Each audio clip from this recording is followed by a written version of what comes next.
Hello friends, आज का session हमारा आपके लिए बहुत ही महत्वपूर्ण है क्योंकि यह ICAR में पूछे गए प्रीवियस ईयर्स के साइंस क्वेश्चन को लेकर के आए हैं जो बहुत ही महत्वपूर्ण है, इसलिए ध्यान से देखें।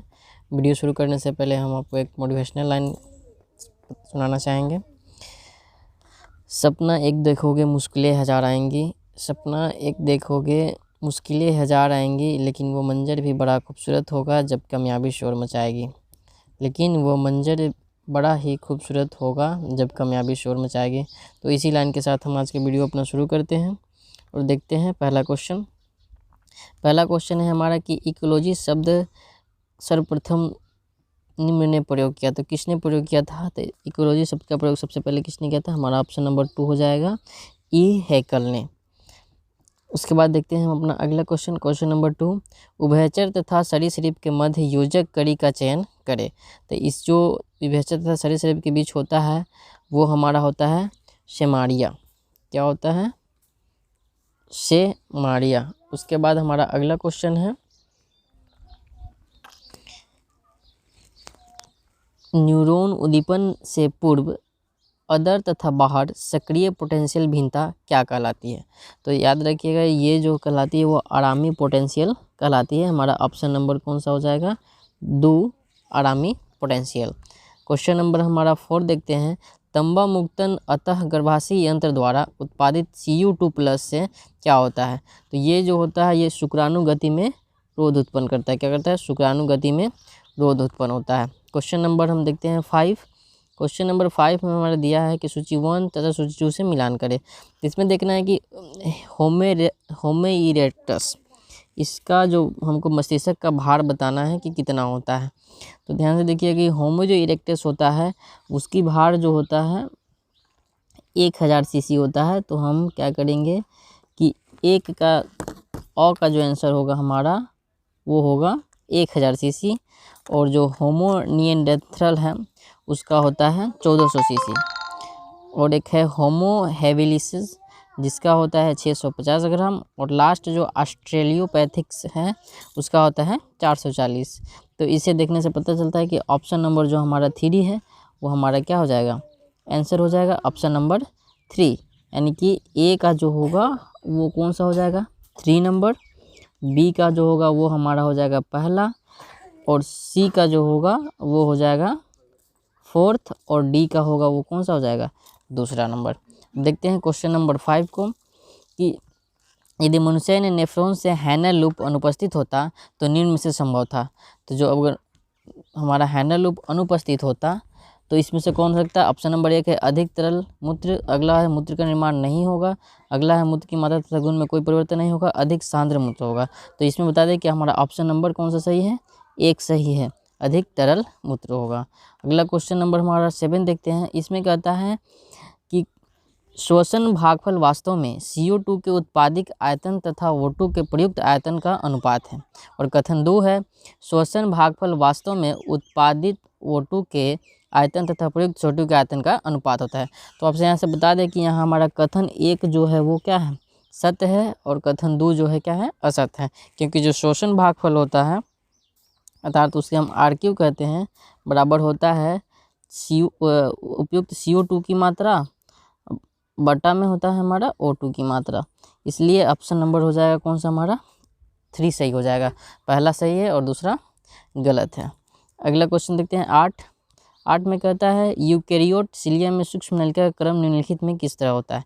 तो ये जो हमारा होता है एक वृत्त की तरह होता है, जैसे कि इस तरह होता है। इसमें साइड से 9 लूप होते हैं, 1 2 3 4 5 6 7 8 9, और इसमें जो बीच में होता है वो 2 होता है, तो इसलिए 9+2 के रूप में होता है। तो हमारा ऑप्शन नंबर कौन सा सही हो जाएगा? 2 हो जाएगा सही। उसके बाद देखते हैं क्वेश्चन नंबर 9 कहता है क्रेज आंतरिक संरचना की मुख्य विशेषता क्या है? तो ये ऑप्शन है पहला ग्लाइसिन मैक्स, दूसरा है वॉलबॉक्स ओइडिस में, और तीसरा है एमरॉन्थस विर्दिस में, और चौथा है एस्पागिल्स निगर में। तो हम इसमें से देखते हैं हमारा आंसर कौन होता है। तो ऑप्शन नंबर 3 जो है वो हमारा आंसर हो जाएगा एमरॉन्थस विर्दिस में, यानी कि ऑप्शन नंबर 3। अगला देखते हैं क्वेश्चन नंबर 10 10 में हमारा दे रहा है कि कुछ स्थलीय पक्षी उड़ने वाले पक्षियों की तुलना में निम्नयुक्त होते हैं। तो इसमें हमें ऑप्शन बताना है कि कौन सा निम्नयुक्त माने सही है। तो मूत्र थैला है फर्स्ट, बी है बिना स्थान की अस्थि, 3 है पूर्ण विकसित पंख, चौथा है सामान्यतः बिना ग्रंथियुक्त त्वचा और 5वां है आंतरिक विकास। तो ये में जो हमारा आंसर हो जाएगा वो हो जाएगा ऑप्शन नंबर 2 यानी कि अ और ब। अगला है क्वेश्चन हमारा 10,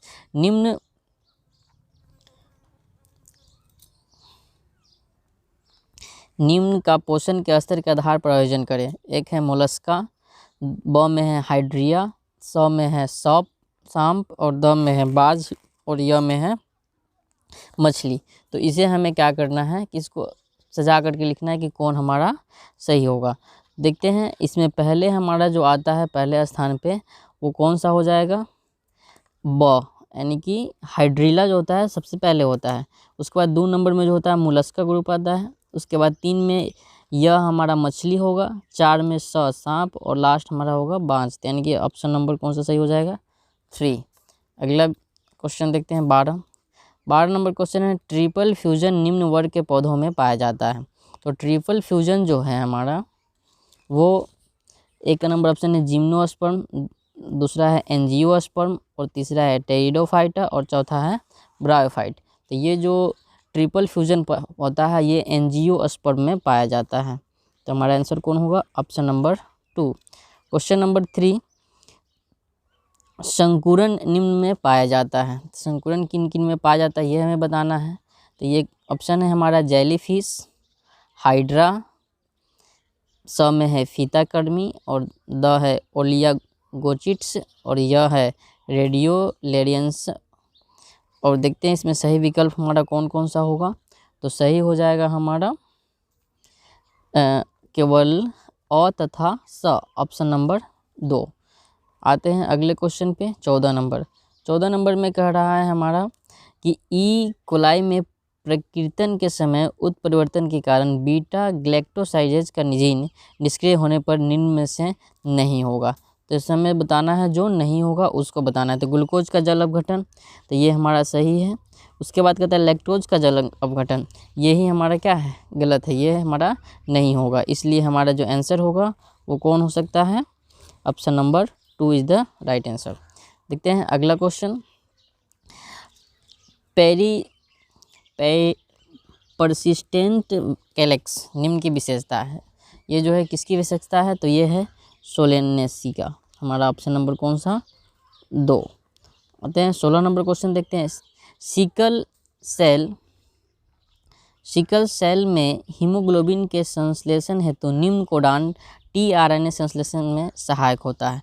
तो इसकी जो सहायक होता है वो होता है CAC, यानी कि ऑप्शन नंबर हमारा ए क्या है, सही है। अगला क्वेश्चन देखते हैं। अगला क्वेश्चन है हमारा, जब एक प्रजाति को उसको सभी सदस्यों के पर्यावरण के जैविक तथा निर्जीव घटकों से क्रिया के आधार पर व्यक्त किया जाता है तो उसे क्या कहते हैं। तो इसे कहा जाता है इकोलॉजिकल जाति सिद्धांत, यानी कि ऑप्शन नंबर कौन सा हो जाएगा, 2। अगला सवाल देखते हैं 18। अगला में हमारा सूची से मिलान करना है 1 एवं 2 के साथ। तो क्या है, जिया रेलियस और इधर है ट्राइकोथिसिन्स, अगला है अफ्लॉटिक्सन और चौथा है अक्राटॉक्सिन।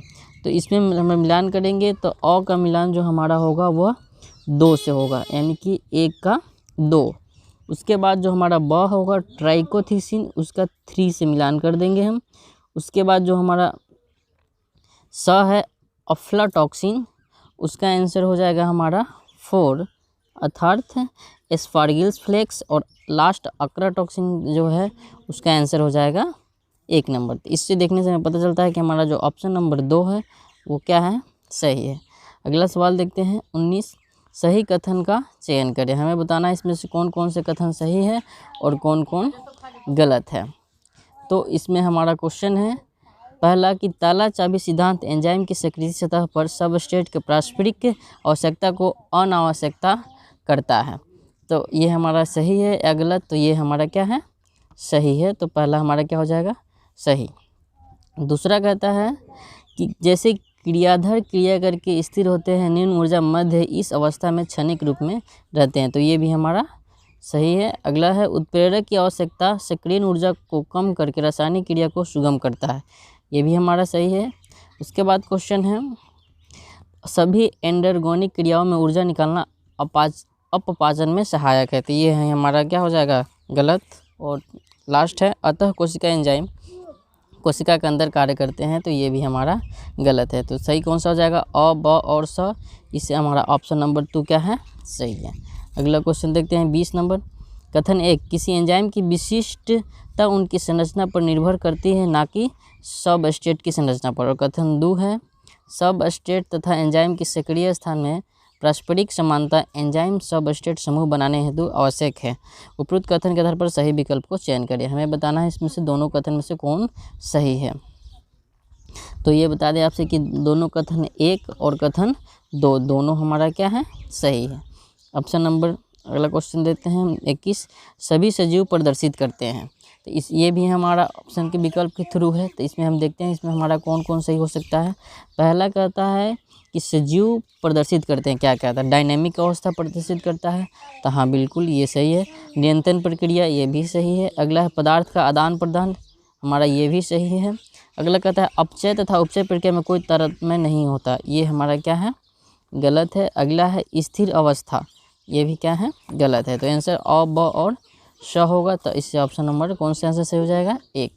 अगला क्वेश्चन 22 इसमें कहता है कि आरंभिक कोशिका का जो विकास का क्रम चयन करना है, इसका क्रम कैसे कैसे होता है ये क्रम चयन हमको करना है। तो सबसे पहले कहा रसायन स्वपोषी, तो हाँ सबसे पहले हमारा कौन हो जाएगा रसायन संपोषी। उसके बाद है कौन वायवीय प्रकाश संपोषी, फिर है अवायवीय, उसके बाद द में है अवायवीय प्रकाश संपोषी, और यह है रसायन विसंपोषी। तो इसको हम अगर क्रमित करते हैं तो पहले हो जाएगा हमारा स, फिर हो जाएगा हमारा क्या य, फिर हो जाएगा अ, और फिर होगा द, और फिर हो जाएगा कौन सा ब। तो स य अ द ब के अनुसार अगर देखें तो हमारा ऑप्शन नंबर कौन सा सही है 3। अगला क्वेश्चन देखते हैं 23 जल क्रम में निम्न जीवों का सही क्रम है। 1 नंबर है हाइड्रीला, दूसरा है हमारा ओक, तीसरा है एस्केरिप्स, और चौथा है वॉलवॉक्स, और पांचवा है पिस्टिया। तो हमारा इसमें कौन सही हो सकता है हमें देखना है। तो सबसे पहले जो होता है हमारा वो कौन होता है द, यानी कि वॉलवॉक्स। वॉलवॉक्स के बाद हो जाएगा हमारा हाइड्रीला, और हाइड्रीला के बाद क्या होगा पिस्टिया, और उसके बाद होगा एस्केरिप्स, और तब होगा लास्ट में ब यानी कि ओक। तो लास्ट में ब 2 में है, तो सेकंड लास्ट होगा कौन सा स यानी कि पिस्टिया सॉरी एस्केरिप्स। तो आंसर हमारा कौन हो जाएगा ऑप्शन नंबर 3। तो हमारा आंसर कौन होगा ऑप्शन नंबर 3। देखते हैं अगला क्वेश्चन हमारा 24 निम्न अंगों का समूह सामान्य कार्य करता है। किसका किसका समूह सामान्य कार्य करता है ये हमें देखना है। तो ऑप्शन नंबर यहाँ पढ़ते हैं 1 कॉकरोच एंटीना, मेढक का टेम्पनेटम तथा केचुआ क्लाइटस, ये समूह समान कार्य नहीं करता है।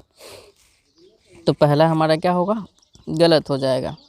उसके बाद कहता है चूहे का इंसजोर कॉकरोच के प्रोविटिकल कुलस तथा स्टारफिश ट्यूब फिट, ये भी नहीं होगा मेरा।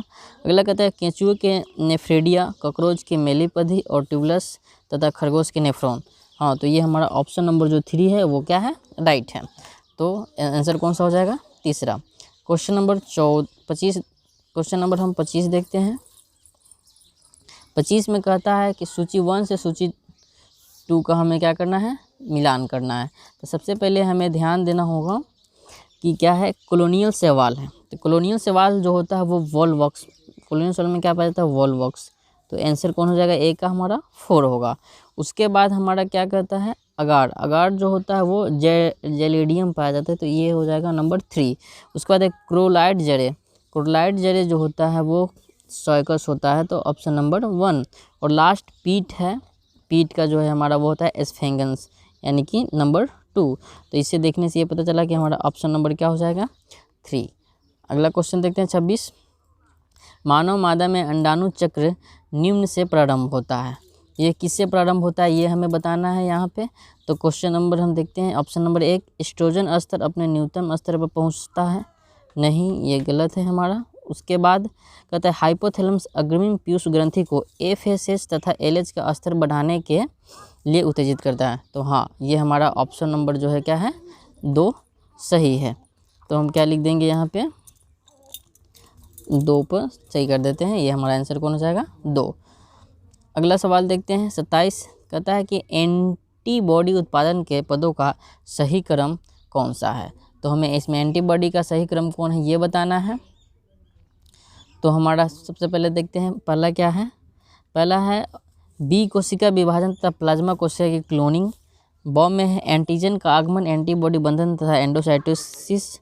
उसके बाद स में है बी कोशिका का उत्तेजित होना। उसके बाद है हमारा एंटीबॉडी का बहुल उत्पादन और लास्ट है एंटीजन का MHC प्रोटीन देना।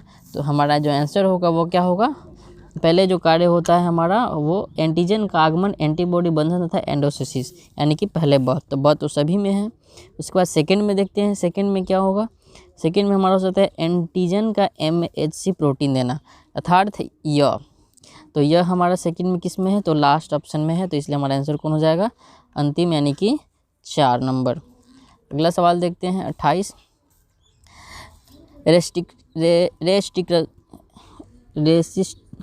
रेस्ट्रिक्शन एंडोन्यूलिसिस द्वारा DNA स्ट्रैंड में दूरस्थ सिरे पर कट के फलस्वरूप एकल लटकते हुए DNA तंतु को क्या कहा जाता है। तो इसे हम कहते हैं ससंजक सिरे। क्या कहते हैं इसे, ससंजक सिरे। तो ऑप्शन नंबर कौन हो जाएगा, 3। अगला देखते हैं 29, इम्बोलाइज्ड कोशिका बनाने में प्रयुक्त पदों का चयन करें। इम्बोलाइज्ड जो कोशिका होता है बनाने में किस किस का प्रयोग होता है वो हमें देखना है। तो पहला है कोशिका मोबाइलाइजेशन, तो ये हमारा नहीं होगा। उसके बाद दूसरा है परागमयता, हाँ इसकी आवश्यकता होती है। उसके बाद है कोशिका वर्धन, इसकी भी आवश्यकता होती है। और है जरण, इसका भी होता है। और लास्ट में गुणात्मक निर्धारण, ये नहीं होता है। तो सिर्फ हमारा कौन कौन हो जाएगा, ब, स और द। तो ऑप्शन नंबर कौन है हमारा, 2। अगला सवाल देखते हैं 30 नंबर, एक ही आवास में 2 विभिन्न प्रजाति के जीवों के पारस्परिक संबंध जिसमें एक प्रजाति का जीवन संभव ना हो निम्न श्रेणी में आता है। तो हमें ये बताना है कि यह कौन सी श्रेणी में आता है। तो देखते हैं गॉस का सिद्धांत, हाँ ठीक है, ये मेरा सही है। उसके बाद कहता है प्रोटो कॉर्पोरेशन, ये गलत है, ये नहीं होता है हमारा। उसके बाद प्रतियोगी निष्कासन का सिद्धांत, हाँ ये सही है। और उसके बाद में हमारा कहता है संदमनी स्पर्धा, ये भी सही है। परजीविता, ये गलत है। तो कौन सा ऑप्शन हुआ मेरा, अ, स और द। अ, स, द हमारा कौन सा ऑप्शन में है, फर्स्ट ऑप्शन में है। इसलिए हमारा आंसर कौन हो जाएगा, पहला। अगला क्वेश्चन 31 नंबर, निम्न से प्राकृतिक चयन के लिए उत्तरदायी का चयन करें। प्राकृतिक चयन के लिए चयन करना है हमको। तो इसमें हमें पहला अ में कह रहा है कि प्रक्रिया जिसमें कुछ खास आनुवांशिक लक्षण युक्त जीव अन्य के सापेक्ष में अधिक जीवित रहते हैं तथा अधिक दर से संतान उत्पन्न करते हैं, पहला है। तो ये हमारा पहला क्या है, रॉन्ग है। अगला देखते हैं प्रक्रिया जो जीवों तथा उनके पर्यावरण के परस्पर क्रिया से जीवों के विकास में सहायक होता है। तो ये सही है, जीवों के विकास में सहायक होता है। अगला है प्रक्रिया जिसमें समयोपरांत अनुकूलित होकर सकारात्मक गुणों का वर्धन होता है, ये हमारा इसके अंतर्गत नहीं आता है। वह प्रक्रिया जिसके द्वारा किसी जीव का नए आवास में अनुकूलन बाधित होता है, हाँ ये सही है। और लास्ट है प्राकृतिक चयन पद में सहायक होता है। तो हमारा ऑप्शन नंबर हो जाएगा केवल ब और द, जो कि है कौन से ऑप्शन में है, 2 में। द आंसर हमारा कौन हो जाएगा, 2। देखते हैं अंतिम क्वेश्चन आज का हमारा 32 नंबर, निम्न में से किसका विकास अंडाशय से नहीं होता है। तो हमें ऑप्शन है पहला सेब, दूसरा है टमाटर, तीसरा है आम, चौथा है नारियल और 5वां है काजू। तो इसमें आपको बता दें कि अंडाशय से नहीं होता है, तो वो हमारा फर्स्ट हो जाएगा सेब का, फिर सेब का नहीं होता है। और उसके बाद में हमारा जो लास्ट है काजू, इसका नहीं होता है। तो आंसर हमारा कौन सा हो जाएगा, 4, केवल अ तथा यानी कि लास्ट। तो ये रहे हमारे आज के 32 साइंस की ICAR का प्रीवियस ईयर का क्वेश्चन। और ऐसे ही हम आपको महत्वपूर्ण क्वेश्चन आगे भी देते रहेंगे। अगर ये हमारा वीडियो आपको अच्छा लगा है तो हमारे वीडियो को लाइक ज़रूर करें और शेयर भी करें। अगर चैनल पर नए हैं तो इसे सब्सक्राइब ज़रूर करें। धन्यवाद।